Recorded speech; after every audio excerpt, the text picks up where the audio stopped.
我听见了，明天不带你。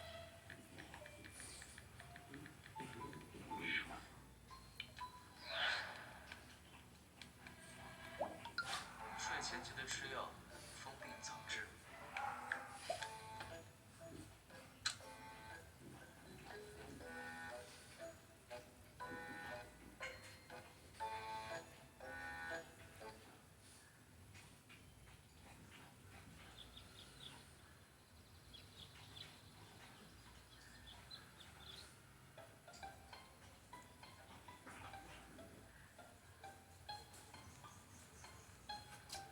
太阳打西边出来了，夜猫子老男人居然大清早起来看书。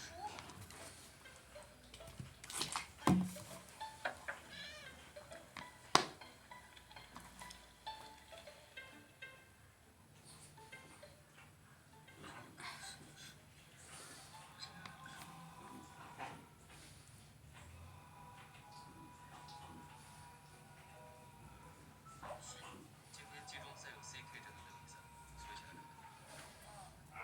赢了吗？报道房间没有黑曜石，一如既往0-2。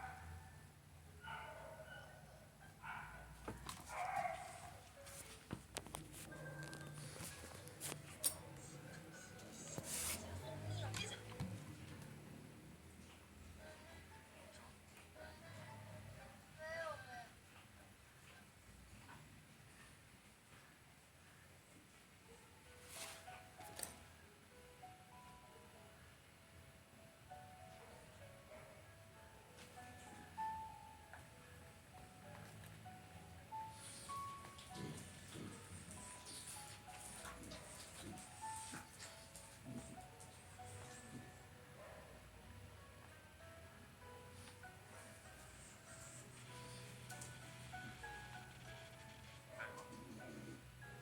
头发上烧了干嘛？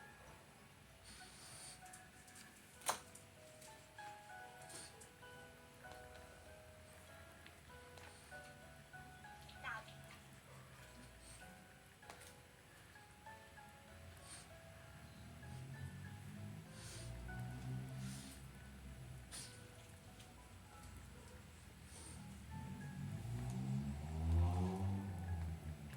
练练腰部。吴良，去健身吗？走，谢谢。走。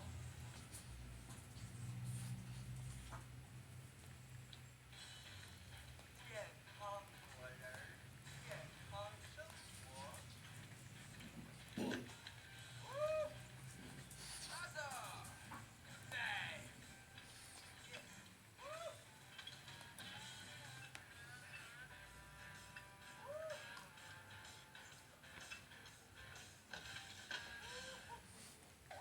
全国联赛又不是你打手，你这么认真训练干嘛？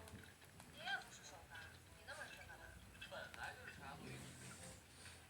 你还把理想说的那么真实，吓死我和宝贝都赔不起。我肯定是首发。Bien chicos, buenas noches. Vamos a iniciar la clase sobre sistema endocrino. Ya los que desean participar prenden su audio y hablan. ¿Ya? ¿Se escucha y se ve la pantalla? Ya. Entonces, en sistema endocrino la guía nos habla de 4 láminas, ¿no? La glándula tiroides, la paratiroides, la glándula suprarrenal y la hipófisis, ¿no? Dentro de estas 4 láminas solamente tenemos 3, no tenemos la glándula paratiroides, pero vamos a hablar un poquito sobre la teoría, ¿ya? Entonces, empezamos hablando de la glándula tiroides.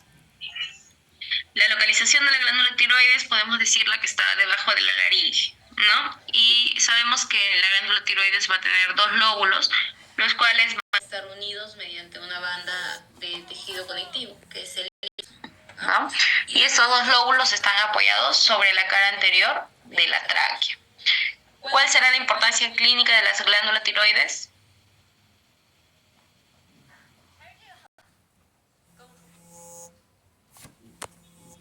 La producción de hormonas tiroideas, la T3 y la T4.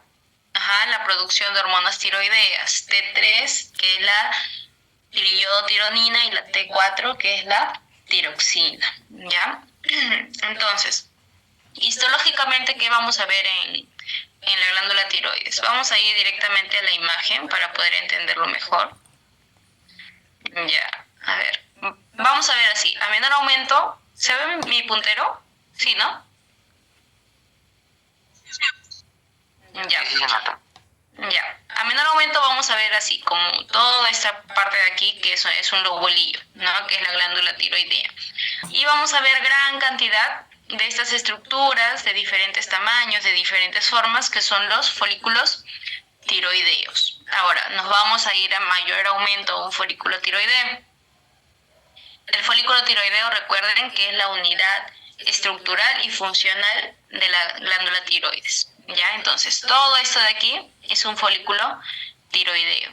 Cada uno de estos es un folículo tiroideo. Y este folículo tiroideo va a tener un epitelio folicular. ¿Cuál será el epitelio folicular? ¿Qué tipo de epitelio es? ¿Cúbico simple? Un epitelio cúbico simple, muy bien. Vamos a encontrar una sola hilera de células cúbicas, ¿ya? Así como está aquí. ¿Y cuál es la importancia clínica de estas células cúbicas? ¿De producir tiroglobulina? No, la producción de T3 y de T4. Ya recuerden que estas células que están en el epitelio folicular se llaman células, ¿cómo se llaman? Células principales o células foliculares. Van a estar rodeando todo el folículo, ¿ya? Ahora, dentro del folículo vemos toda esta estructura acidófila homogénea, ¿no? Que viene a ser la sustancia o el material coloide. ¿Cuál es la importancia clínica de todo este material coloide?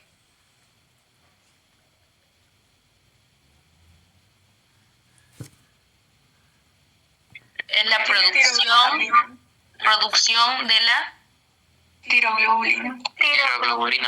producción de la tiroglobulina, que es la hormona precursora de la T3 y la T4, ¿ya? Ahora, ¿qué otro tipo de células podemos encontrar? Por fuera del folículo podemos encontrar un tipo de células que se llaman parafoliculares o células C. ¿Cómo las vamos a identificar? Porque va a tener un citoplasma claro y un núcleo acidófilo. Aquí tenemos señalada una célula parafolicular, este de aquí, miren su citoplasma claro y su núcleo basófilo. Se distingue de todas estas células que se encuentran alrededor, ¿no? Aquí también tenemos otra célula parafolicular y aquí otra. ¿Cuál es la importancia clínica de estas células parafoliculares? Producen calcitonina. La producción de calcitonina, ¿ya? ¿Y esta calcitonina para qué va a servir? Mantiene la concentración de calcio. Ya, la calcitonina, pero ¿cuándo se produce? ¿Cuando hay un aumento de calcio o una disminución de calcio en sangre? Una disminución de calcio. Miren, la calcitonina viene a ser como que el antagonista, para entenderlo mejor, el antagonista de la hormona de la paratiroides, ¿no? De la paratormona. ¿La paratormona qué va a hacer? Esta paratormona va a aumentar los niveles de calcio en sangre, ¿no? ¿Cómo aumentan los niveles? Mediante la resorción ósea. ¿Qué quiere decir esto? Que saca calcio de los huesos para aumentarlo en el nivel de sangre, ¿ya? En cambio, la calcitonina, cuando está viendo que ya hay mucho calcio en sangre, va a tratar de disminuir esta resorción ósea y disminuye, por lo tanto, también la concentración de calcio en sangre, ¿ya? Eso viene a ser la importancia clínica. Esta lámina de glándula tiroides es la más facilita que tenemos, ¿no? Ya la hemos visto también antes. Patologías que podemos asociar.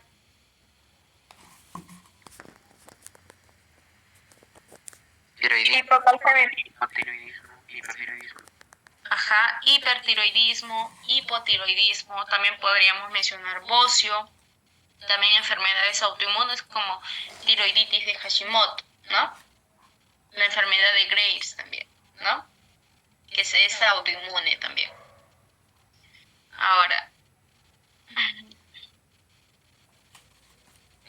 igualito vemos la sustancia coloide en el centro, el epitelio folicular, que es un epitelio simple cúbico, que son las células foliculares o las células principales, y por fuera del folículo tenemos las células parafoliculares que tienen un citoplasma claro y un núcleo basófilo, también llamada célula C, para que se acuerden, célula C de que producían calcitonina. Ya sabemos cuál es la importancia clínica o la función de la calcitonina.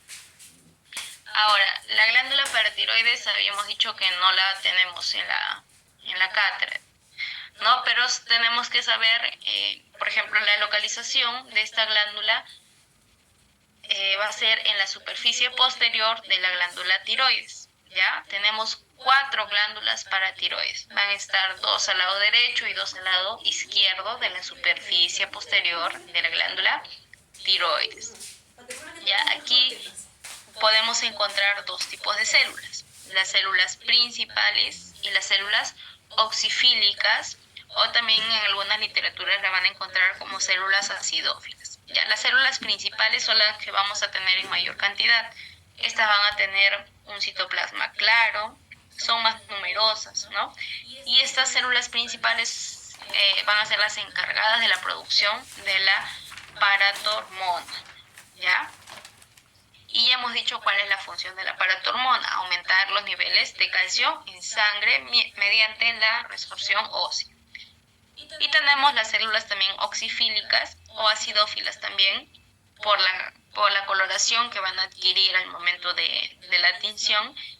Y bueno, estas las vamos a encontrar en poquita cantidad y aún se desconoce cuál es la función de esta célula. ¿Qué patologías podemos relacionar a glándula paratiroides? Hiperparatiroidismo. Ya, hiperparatiroidismo, hipoparatiroidismo también, ¿no? Por ejemplo, para tener conocimiento del hiperparatiroidismo, generalmente se da o se produce por un tumor benigno, ¿no?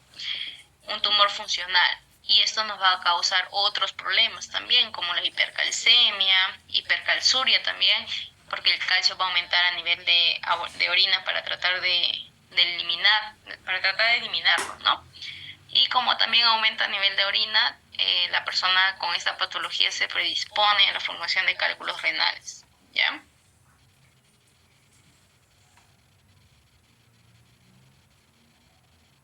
Bueno, esto lo vamos a pasar por lo que no tenemos la lámina. Ahora nos vamos a lo que es la glándula suprarrenal. ¿Cuál será la localización de glándula suprarrenal? Polo superior del riñón.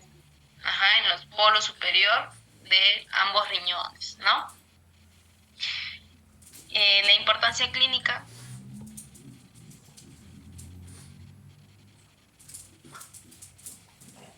Sería producción de, por ejemplo, las hormonas sexuales, más que todo pues hormonas suprarrenales, incluyendo la noradrenalina y la adrenalina.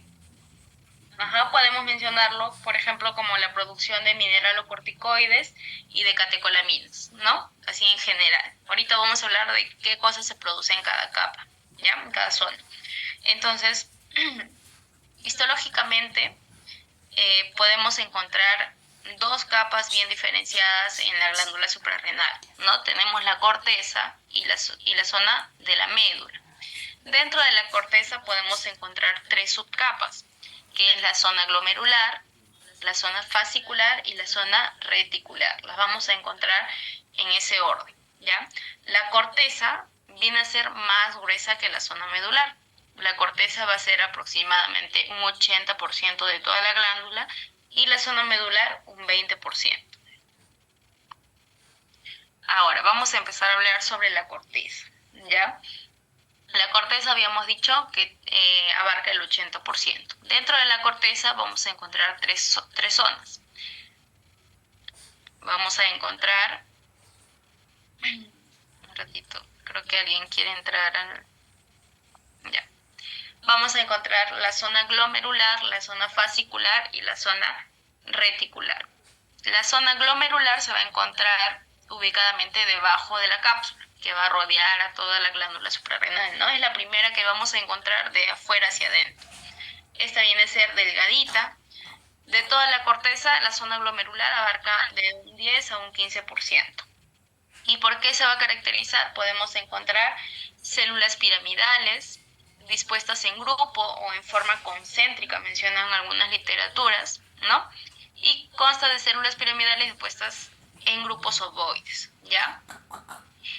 Estas van a tener un citoplasma acidófilo, un núcleo esférico de posición central, y también la literatura menciona que en su citoplasma pueden tener algunas gotitas de grasa, ¿ya? Y estas van a estar rodeadas por estroma. ¿Cuál será la importancia clínica de la zona glomerular? ¿Qué se va a producir en esa zona? La aldosterona. Se va a producir los mineralocorticoides como la aldosterona, ¿ya? Y la aldosterona, recuerden que está regulada por la angiotensina 2, ¿ya? Entonces, en la zona glomerular se produce la aldosterona que está regulada por la angiotensina 2. ¿Qué patología podemos asociar a la zona glomerular entonces? El aldosteronismo. Hiperaldosteronismo. Ajá. Ya el hiperaldosteronismo lo asociamos a la zona glomerular. Ahora encontramos la zona fascicular. La zona fascicular es la más gruesa de la corteza. Esta va a tener aproximadamente un 75%. ¿Ya? Va a ser muy amplia. ¿Y qué vamos a encontrar aquí? Podemos encontrar células cúbicas o células poliédricas. Y estas células poliédricas o poligonales van a estar formando unas columnas o cordones. Por ello se va a ver un poco más ordenada a comparación de la zona glomerular. Estas células van a tener un citoplasma ligeramente basófilo y un núcleo redondo basófilo y central. Y entre estos cordones vamos a encontrar los capilares sinusoidales. ¿Qué cosa es lo que se va a producir en la zona fascicular? La cortisona y el cortisol. El cortisol. Ajá, el cortisol y la cortisona, ¿no? El cortisol, recuerden que se asocia al estrés también, ¿no? Cuando ustedes están en parciales, están bajo mucho estrés, empiezan a secretar bastante cortisol, ¿no? Y el cortisol va a estar también regulado por una hormona. ¿Cuál es la hormona? La adrenocorticotropina. Ajá, la ACTH, ¿no? La hormona adrenocorticotropa, ¿ya? ¿Qué patologías podemos asociar a la zona fascicular?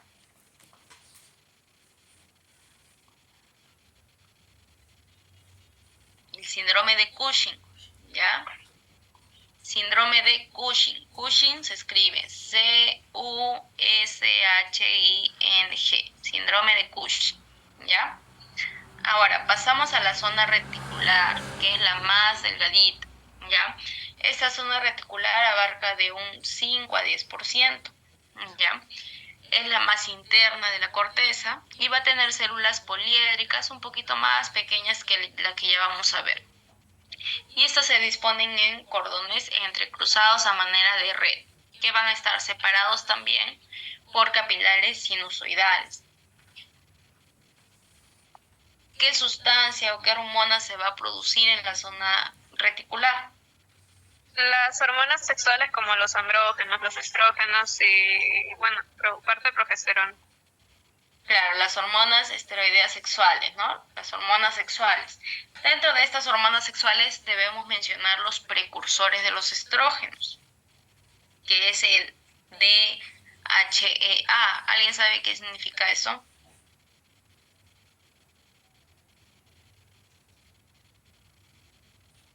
Viene a ser la deshidroepiandrosterona, ¿ya? Deshidroepiandrosterona. Este es el precursor de los estrógenos y esta es la hormona más importante que se produce en esta zona reticular. Ya acuérdense de esto porque puede ser pregunta de examen. Profesora, ¿podría repetir esto que dijo de ACCH, creo algo así? DHEA, esas son sus siglas, ¿ya? Dihidroepiandrosterona, ¿ya? De esa forma, no vale en el examen la abreviatura.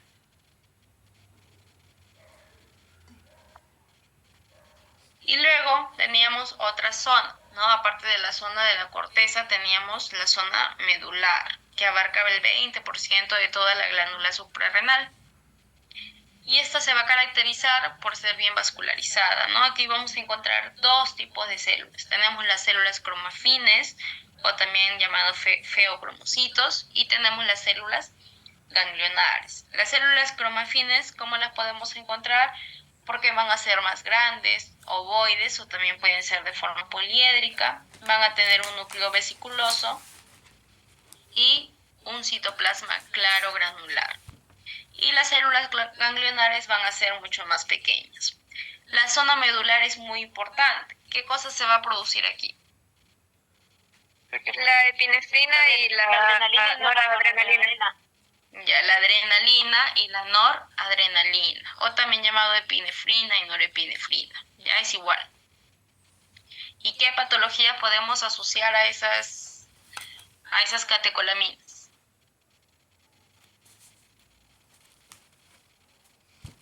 Por ejemplo, tenemos el feocromocitoma, que es una tumoración que aumenta la producción de la adrenalina y de la noradrenalina. ¿Ya? Creo que no hemos mencionado patologías de zona reticular, ¿no? Se nos pasó. En zona reticular, que estaban los precursores de los estrógenos y las hormonas sexuales, en patologías podemos mencionar ahí la esterilidad, ¿ya? Infertilidad. Ajá, esterilidad, infertilidad, hipogonadismo también podemos mencionar. Entonces aquí tenemos una imagen, bueno, no se ve tan nítida.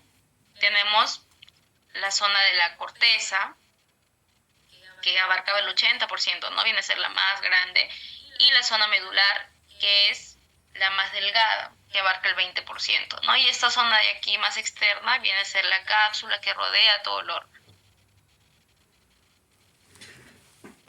Ahora, aquí tenemos la zona glomerular, señalado por la flecha amarilla, en donde íbamos a encontrar las células en forma concéntrica, en forma ovalada, ¿no? Como si fuera un circulito, todas están amontonaditas ahí. Luego tenemos la zona fascicular, que era la zona más amplia, en donde ya estas células iban a estar formando cordones. Se ven mucho más ordenados, ¿no? Y entre estos cordones encontrábamos los capilares sinusoidales, ¿ya?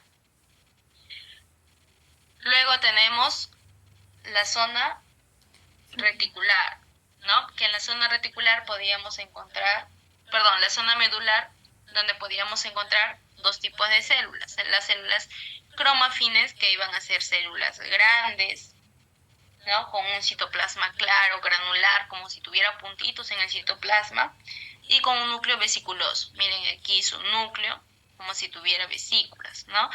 Y las células ganglionares, que son mucho más pequeñitas. Aquí tenemos lo mismo, todo lo que es lo que abarca a la zona de la corteza, la zona glomerular, la fascicular, que era más amplia, y la zona reticular, que era la más delgada, y ya la parte más interna, la zona medular. Aquí tenemos otra vez la cápsula que rodea todo el órgano. Luego empieza la zona de la corteza. Dentro de la corteza teníamos la zona glomerular, las células en forma concéntrica. ¿Se acuerdan cómo eran los glomérulos del riñón? Como un circulito, ¿no? Más o menos así, hay que imaginarlos para poder recordarnos o reconocerlo, ¿ya? Todo está en forma ovoide, circular. En cambio, en la zona fascicular ya estas células empiezan a formar cordones en forma radiada. Aquí tenemos los cordones también de la zona fascicular. Se ve mucho más ordenadito. Y luego ya tenemos la zona reticular, que era la más delgadita, ¿no? Y se ve todas las células desordenadas. Aquí la vemos en otra coloración, así no la vamos a ver en la cátedra. Aquí tenemos ya la zona medular. También podemos encontrar sinusoides. Y sabemos que se van a crear o se van a producir en esta zona medular las catecolaminas, ¿no? Ahora, hablando de la hipófisis, ¿cuál será la localización de la glándula hipófisis o glándula pituitaria? En la silla turca de lenguas espinoides. Ajá, en la silla turca, ¿ya? Entonces, esta glándula de la hipófisis va a tener dos zonas, ¿no? ¿Cuáles son? La adenohipófisis y la neurohipófisis. La adenohipófisis y la neurohipófisis, ¿ya? Dentro de la adenohipófisis, ¿qué vamos a encontrar? Tenemos 3 tipos de células: acidófilas, basófilas y las cromófilas. No, pero dentro de la adenohipófisis encontramos capas. ¿Porciones? Y una porción tubular, una parte, la porción, la prominencia media y la parte anterior. Es decir, tres porciones. Ujú, ya, entonces histológicamente, o bueno, macroscópicamente sabemos que hay una adenohipófisis, que es el lóbulo anterior, y una neurohipófisis, que es el lóbulo posterior, ¿no? Eso ha sido una pregunta de su pasito, ¿no? Entonces, ahí podemos encontrar 3 zonas. Ya podemos encontrar la pars distalis, la pars intermedia y la pars nervosa, ¿ya? En la pars distalis, ¿por qué se va a caracterizar? Sabemos que esta forma parte de la adenohipófisis y es la más grande de toda la glándula, ¿ya? Aquí vamos a encontrar cordones anastomóticos y acumulaciones de células epiteliales, ¿ya? Podemos encontrar 2 tipos de células, las cromófilas y las cromófobas. Las cromófilas se van a clasificar en 2 subtipos, las acidófilas y las basófilas, ¿ya? Las acidófilas, también llamadas células alfa, y acidófilas, ¿por qué? Porque se van a teñir rosadito, ¿no? De acidófilo. Y las basófilas, también llamadas células beta, ¿ya? Y estas van a ser basófilas, como su mismo nombre lo dice.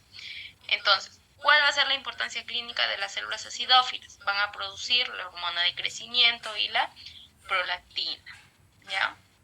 Patologías asociadas a las células acidófilas tenemos el gigantismo, enanismo, acromegalia, ¿ya? El prolactinoma también, ¿no? La galactorrea también. Ahora, patologías asociadas a las células basófilas, ¿qué producen las células basófilas? Producen la FSH, la hormona luteinizante, la hormona tiroestimulante, ya la ACTH también produce. ¿Qué hormonas podemos relacionar? ¿Qué patologías, perdón? La esterilidad, hipogonadismo, tiroiditis de Hashimoto, enfermedad de Graves-Basedow, ¿ya? Y tenemos el otro grupo que son las cromófobas. Y estas cromófobas, como su mismo nombre dicen, repelen el colorante, ¿no? No se pueden teñir, ¿ya? Entonces se van a ver de una coloración más pálida. Vamos a hablarlo rapidito, chicos, porque quedan 6 minutos, creo. Entonces aquí hemos mencionado células cromófilas, las acidófilas o células alfa y las basófilas o células beta. Ya hemos mencionado qué se produce en cada una de ellas y qué enfermedades o qué patologías podemos relacionar con ellas, ¿ya? Ahora tenemos la pars intermedia, que es la más delgadita, ¿no? Esta pars intermedia, aquí podríamos encontrar los quistes de Racket, ¿ya? Y estos quistes de Racket pueden estar rodeados de algunas células cromófilas y cromófobas. En la cátedra sí se ha logrado ver un quiste de Racket, así que ya lo vamos a ver ahí. Y luego tenemos la pars nervosa, ¿ya? La pars nervosa que pertenece a la neurohipófisis, ¿no? Aquí podríamos encontrar, según la literatura, podemos encontrar los pituicitos, ¿no?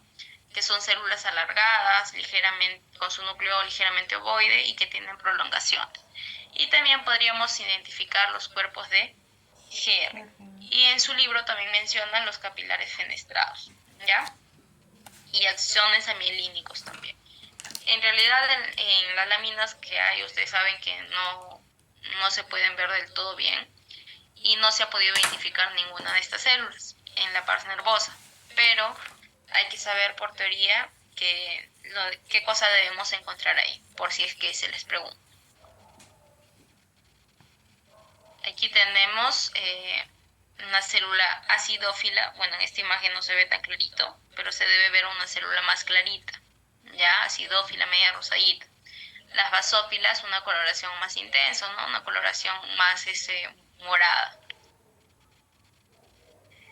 Aquí tenemos la pars distalis, que la vamos a observar de una coloración más oscura. ¿Por qué? Porque vamos a encontrar más tipos de células, ¿no? Vamos a encontrar las células cromófilas y las células cromófobas. Luego tenemos la pars nervosa, que pertenece a la neurohipófisis o hipófisis posterior, que la vamos a ver de una coloración más clara. Y entre ellas tenemos la pars intermedia, ¿ya? En donde, ¿qué podíamos encontrar aquí en la pars intermedia? Los quistes de Rathke. No quistes de Rathke. Ajá, los quistes de Rathke, ¿ya?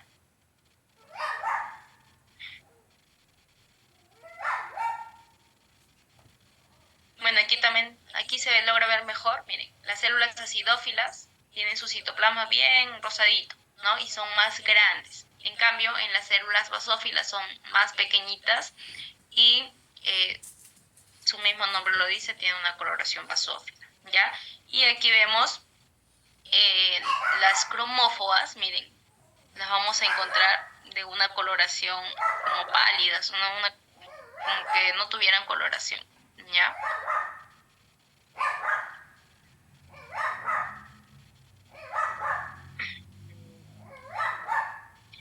Bueno, aquí nos menciona en la neurohipófisis, sobre los pituicitos, pero ya les he mencionado que no se puede ver esas células en la lámina, ¿no? Entonces, a modo de resumen, sabemos que la hipófisis se divide en 3 zonas, ¿no? Adenohipófisis, o también llamada, o el lóbulo anterior. Tenemos la neurohipófisis, también llamado lóbulo posterior. Entre ellos hay una separación, que es la pars intermedia, ¿no? Ahora, la adenohipófisis, ahí podemos encontrar la pars distalis, y en la neurohipófisis encontramos la pars nervosa. Ya en la pars distalis podíamos encontrar las células cromófilas y las células cromófobas. Ya las cromófilas, las acidófilas o alfa, y las basófilas, también llamadas células beta. Ya hemos mencionado que se produce en cada una de ellas. Y recuerden que en la neurohipófisis o pars nervosa podemos encontrar pituicitos, cuerpos de Herring y axones amielíneos. Chicos, ¿alguna pregunta que tengan antes de terminar?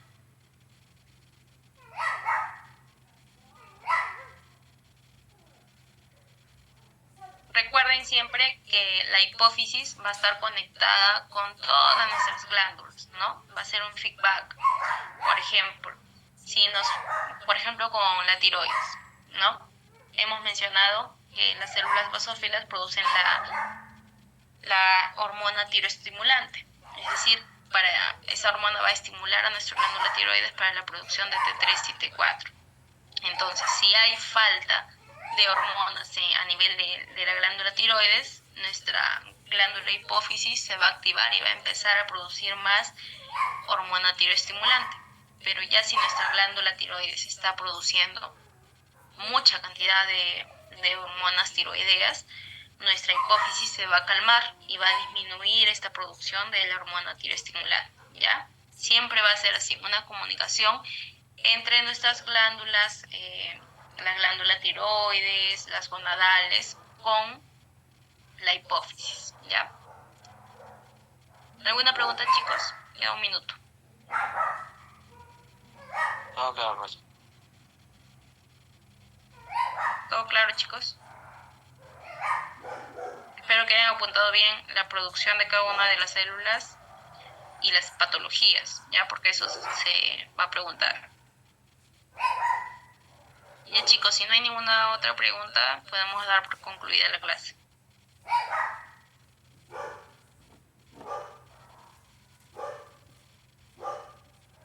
Gracias, doctora. Hasta luego, chicos.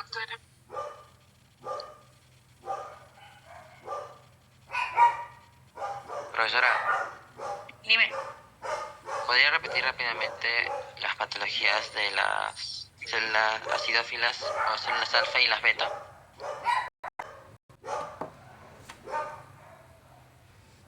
Y terminó.